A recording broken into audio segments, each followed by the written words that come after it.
consecuencias del despotismo audaz, destrozando los tronos en los momentos de cólera y perdonando excesos a los amos que ellos mismos se dan y por el más insignificante de los cuales habrían decapitado a 20 reyes.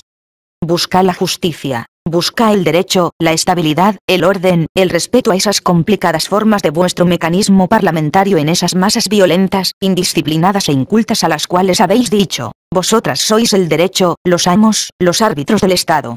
Bien sé que el prudente de Montesquieu, el político circunspecto, que enunciaba principios callando las consecuencias, no estableció en el espíritu de las leyes el dogma de la soberanía popular. Pero, como afirmabais antes, las consecuencias se desprenden por sí mismas de los principios asentados. Existe una marcada afinidad entre vuestras doctrinas y el del contrato social, de modo que, desde el día en que los revolucionarios franceses, jurando in verba magistri, declararon que una constitución solo puede ser libre resultado de una convención entre los asociados, el gobierno monárquico y parlamentario fue condenado a muerte en vuestra patria. Vanos fueron los intentos por restaurar los principios, en vano el rey Luis XVIII, al volver a Francia, trató de que el poder volviera a su fuente, promulgando las declaraciones del 89 como si procedieran de una concesión de la realeza. Esta piadosa ficción de la monarquía aristocrática se hallaba en flagrante contradicción con el pasado y debía disiparse al fragor de la Revolución de 1830, a su vez. Terminad. No nos anticipemos. Lo que como yo conocéis del pasado me autoriza a decir desde ahora que la soberanía popular es destructiva de cualquier estabilidad y consagra para siempre el derecho a la revolución. Coloca a las sociedades en guerra abierta contra cualquier poder y hasta con Dios. Es la encarnación de una bestia feroz que solo ha de adormecerse cuando está ahita de sangre. Entonces se la encadena. He aquí el camino que invariablemente siguen las sociedades regidas por esos principios. La soberanía popular engendra la demagogia da nacimiento a la anarquía conduce al despotismo, y el despotismo, según vos, es la barbarie. Pues bien, ve cómo los pueblos retornan a la barbarie por el camino de la civilización. Pero esto no es todo. Entiendo que asimismo desde otros puntos de vista el despotismo es la única forma de gobierno realmente adecuada al estado social de los pueblos modernos. Habéis dicho que sus intereses materiales los vinculan a la libertad, y con ello entráis maravillosamente en mi juego. En general, ¿cuáles son los estados para los que la libertad es necesaria? Aquellos cuya razón de vida la constituyen los sentimientos excelsos, las grandes pasiones, el heroísmo, la fe y hasta el honor, como en vuestro tiempo decíais al hablar de la monarquía francesa. El estoicismo puede hacer libre a un pueblo. También el cristianismo, en determinadas circunstancias, podría reclamar igual privilegio.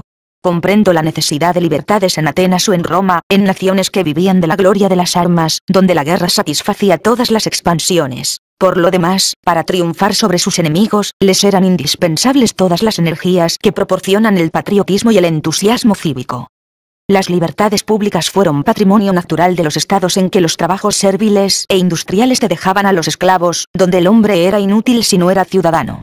Hasta concibo la libertad en algunas épocas de la era cristiana, particularmente en ciertos pequeños estados, como los italianos y alemanes, agrupados en confederaciones análogas a las repúblicas helénicas.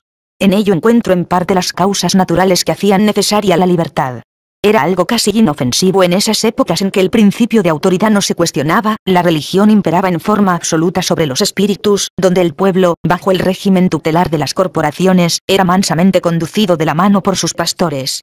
Si su emancipación política se hubiera realizado entonces, quizá no hubiese sido peligrosa, pues se habría cumplido conforme a los principios sobre los que descansa la existencia de todas las sociedades.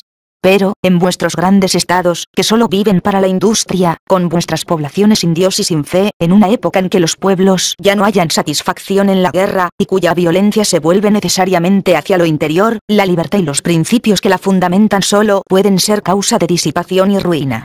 Agrego que tampoco es imprescindible para las necesidades morales del individuo como no lo es para los estados. Del hartazgo de las ideas y de los encontronazos revolucionarios han surgido sociedades frías y desengañadas indiferentes en política y en religión, cuyo solo estímulo son los goces materiales, que no viven más que por interés, cuyo único culto es el del oro, y cuyos hábitos mercantiles rivalizan con los de los judíos, que han tomado por modelo. ¿Creéis, por ventura, que es el amor a la libertad en sí misma el que induce a las clases inferiores a tomar por la fuerza el poder?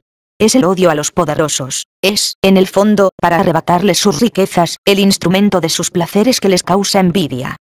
Por su parte, los poderosos imploran a su alrededor un brazo enérgico, un poder fuerte, al que solo una cosa piden: que proteja al Estado de las agitaciones, cuyos desbordes su frágil constitución no podrá resistir, y que a ellos mismos les proporcione la seguridad indispensable para realizar sus negocios y gozar sus placeres.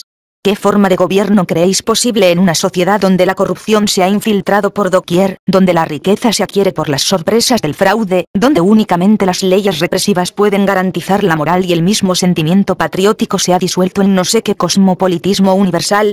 No veo otra salvación para esas sociedades, verdaderos colosos con pies de arcilla, que una centralización a ultranza, que coloque en manos de los gobernantes la totalidad de la fuerza pública, en una administración jerarquizada semejante a la del Imperio Romano, que regule en forma mecánica todos los movimientos de los individuos, en un vasto sistema legislativo que retenga una a una todas las libertades concedidas con tanta imprudencia. En suma, un despotismo gigantesco con poder de aplastar al instante y en todo momento cualquier resistencia, toda expresión de descontento. El cesarismo del Bajo Imperio me parece la forma adecuada para el bienestar de las sociedades modernas. Gracias a los grandes aparatos que, según me han dicho, ya funcionan más de un país europeo, estas podrían en paz, como se vive en el Japón, la China o la India. No debemos menospreciar por un vulgar prejuicio a esas civilizaciones orientales, cuyas instituciones cada día aprendemos a valorar mejor. El pueblo chino, por ejemplo, es muy industrioso y está muy bien gobernado.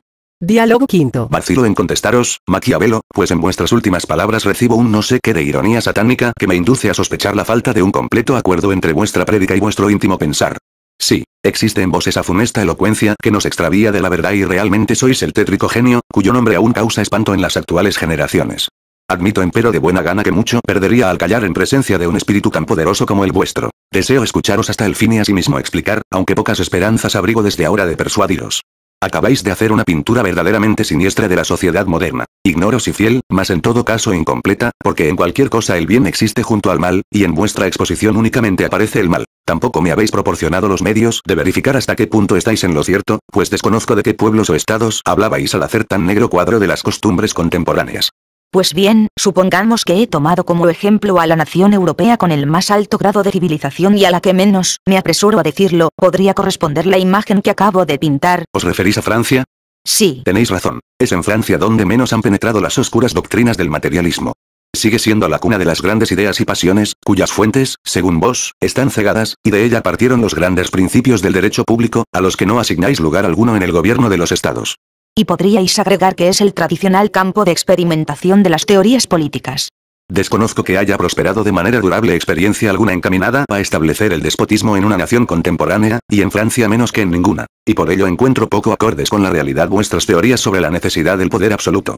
Hasta el momento, solo sé de 2 estados europeos privados por completo de las instituciones liberales que, en todas partes, han ido modificando el elemento monárquico puro: Turquía y Rusia. Pero si observáis de cerca los movimientos interiores que se están operando en el seno de esta última potencia, quizás encontraréis los síntomas de una próxima transformación.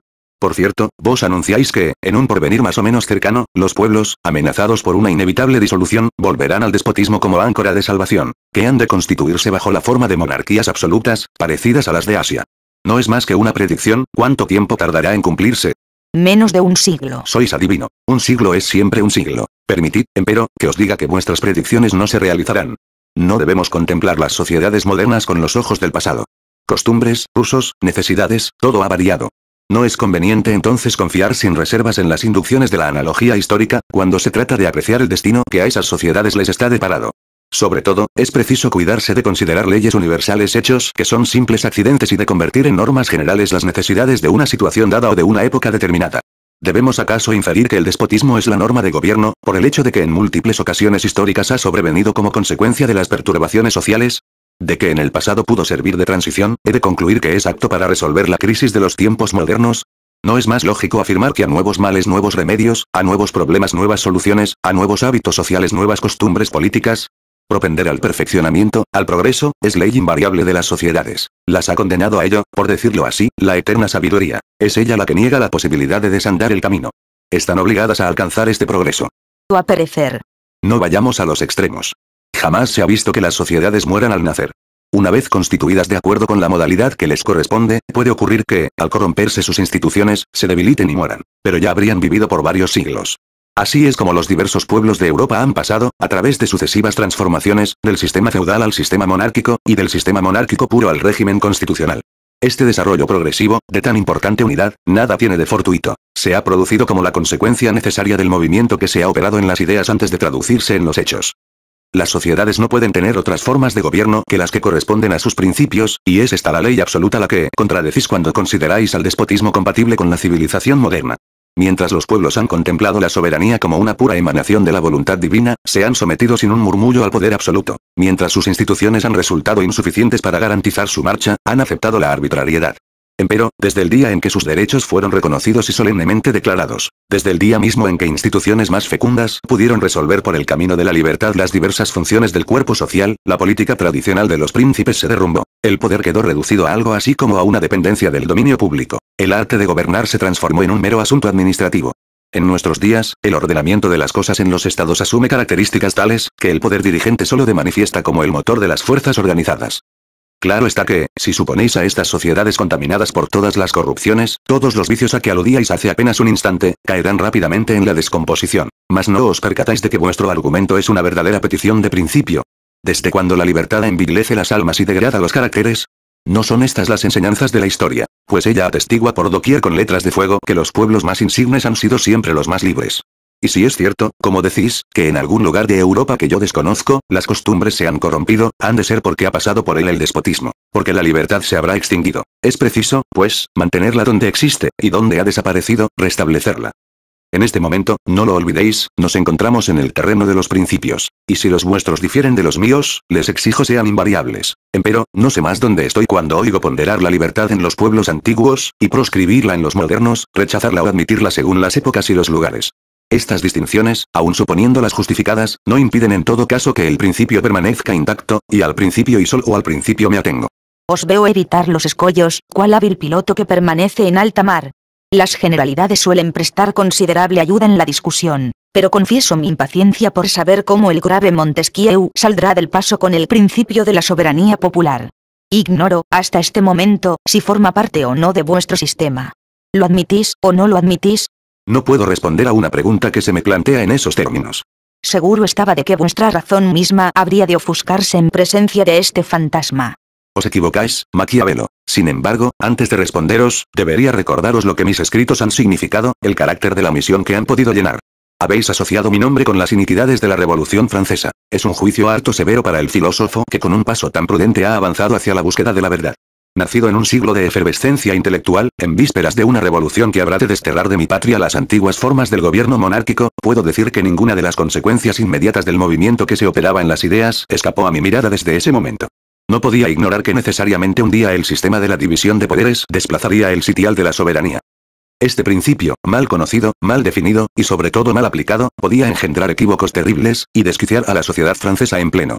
Fue el presentimiento de tales peligros la norma que guió mis obras.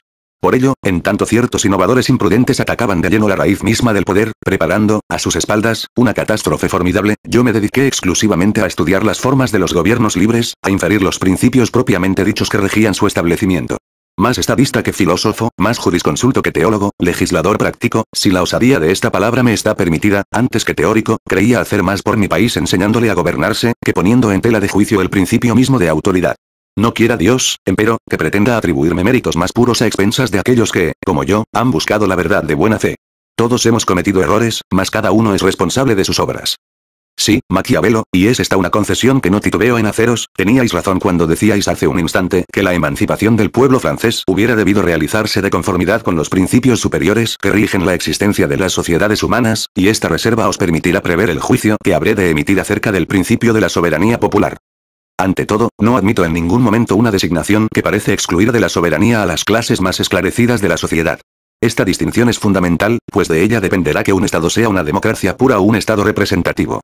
Si la soberanía reside en alguna parte, reside en la nación entera. Para comenzar, yo la llamaría entonces soberanía nacional. Sin embargo, la idea de esta soberanía no es una verdad absoluta, es tan solo relativa.